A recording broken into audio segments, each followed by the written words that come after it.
Hey, hang on, I got my hair all right. Oh, cool. It took me a long time to look this basic average. I think you look beautiful. So we're doing a chatty video again.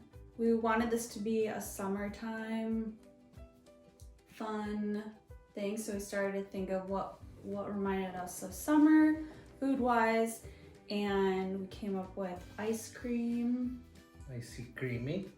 Hot dogs, Cracker Jacks, fruit, watermelon, blueberries, hot dogs, Fruit and ice cream watermelon. cones, cookies. That makes us think of summertime. We're gonna try to turn this Twinkie into a hot dog. Okay, so my thought was I made this brown icing. I could put on this cookie, put it in as a, That's the hot dog.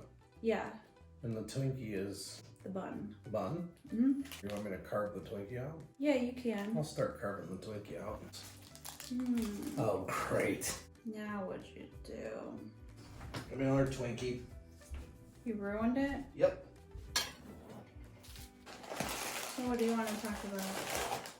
This Twinkie tastes pretty good.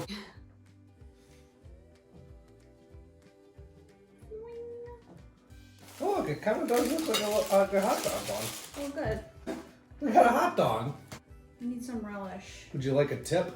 Yeah. Which tip would you like? We got Brittany these fancy decorating What tips. one looks like relish? This one. And that's the one I want. Teamwork makes the dream work. Now it's almost 10 o'clock at night. Here's the melted ice cream. Melted icy creamy. Now this is becoming really boring. Really boring. What we should probably do is put the hot dog in the hot dog bun. Okay, you're gonna knock this over.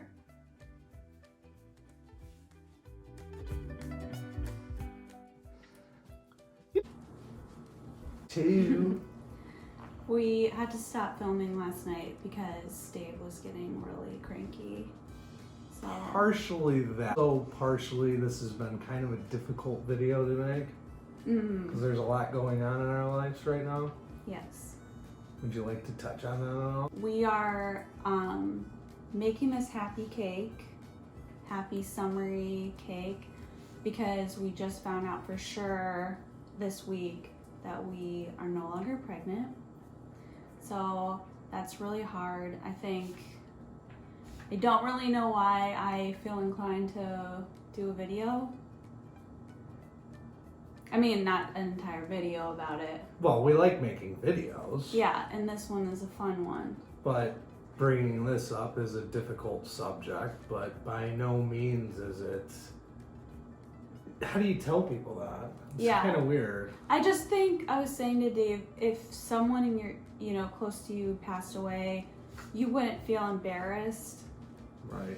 saying it because you're hurting. So it's such a strange subject, miscarriage, that everyone feels like they have to keep it a secret.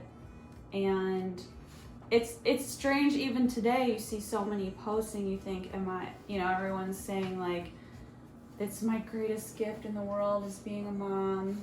And it's just strange. You think like the reality of what happened.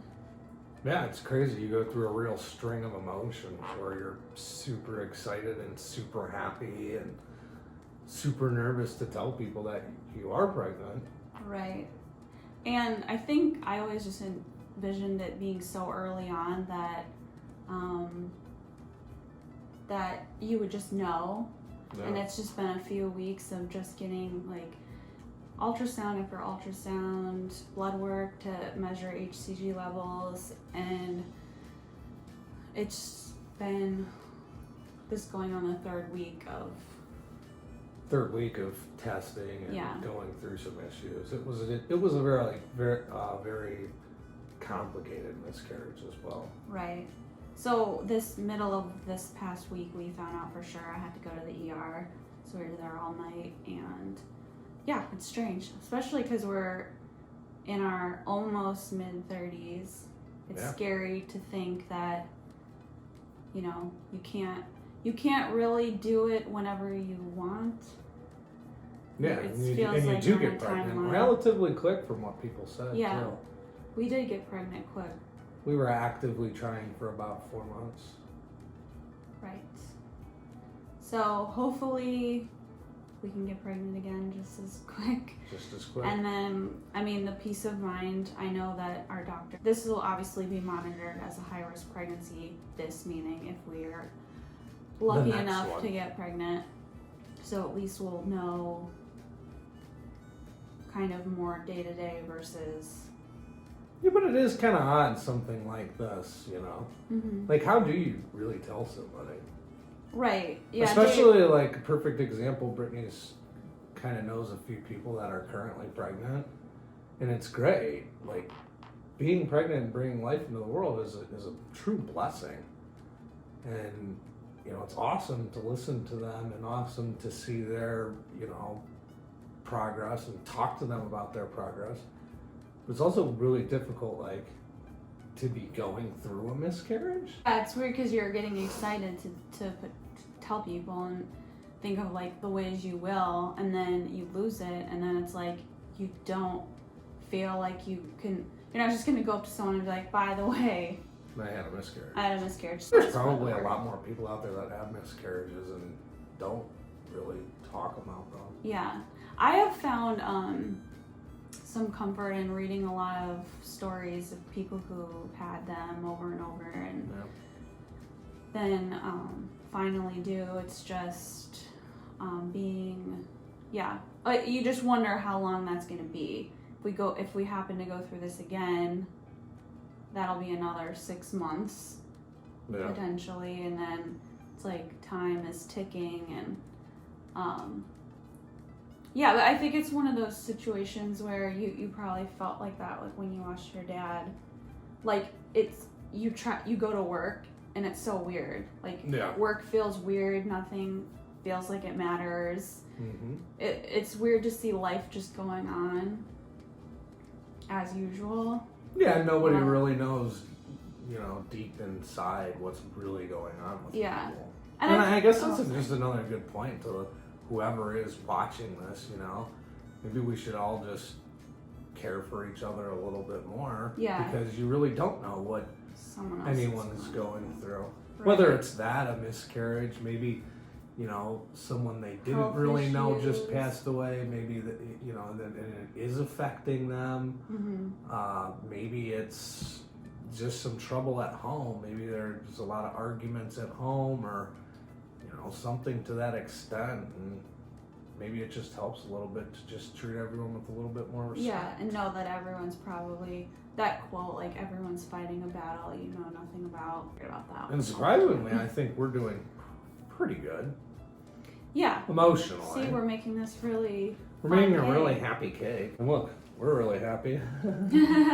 So happy. But that does really look like an ice cream cone. So not on that subject, but on the same. Ew. That's despicable. Same subject. Dave and I were talking recently about how we both feel like we bonded over kind of always feeling 5 years behind.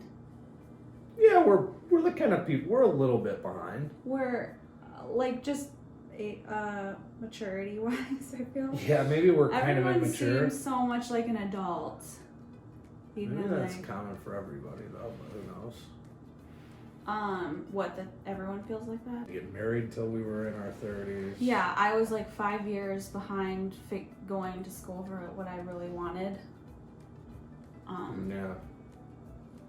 I don't know. It's weird though, because every single thing that felt like a negative at the time always ended up being positive. Yeah. If we would have been further advanced along, we would have never met each other. Yeah. Like, I had a friend that wasn't a great friend, but she worked at Starbucks, and and because she worked at Starbucks, I met this guy who worked at Starbucks, who ended up being, he worked at a office furniture dealer, but it was an all-steel dealer. So it kind of got into it. Yeah, and he reached out to me when they were looking for an intern. Well, that actually was like a really negative experience. But because it was a negative experience, I wanted to move out of Buffalo. I didn't do anything to make it a negative experience. But I wanted to move out of Buffalo because I was like, I've never really felt at home here. Yeah. And then, thank God she moved out of Buffalo, because here she is with me in and I was like, Cleveland. oh, I'll just go to this Cleveland interview as like a warm up. And then I got to downtown Cleveland and I was like, this is really cool. I really liked the interview. We even had our own issues, you know, with each other that I think only really made us stronger. And then we had the pandemic, and all of a sudden we were like, well, this is it. I knew the whole time that this was it for me. This is my pretty lottie. Sorry. Yeah, well, I have a tendency to quit things and push people away, so glad just stuck around for like 3 years. Every year when we decorate the Christmas pre-made kit, Christmas kit, I always go, all right, I'm ready to eat it. And she goes, no eating the Christmas one for you. We have a hot dog, some melted ice cream, upside down, another upside down popcorn because I wasn't thinking it through. That's so cute. Look. Some popcorn. We're probably not even gonna eat this. Oh yeah, we are. Ooh. Can I put some decorations on this cake? Why don't you make it grass? Ah yes, the gold grass. Ooh.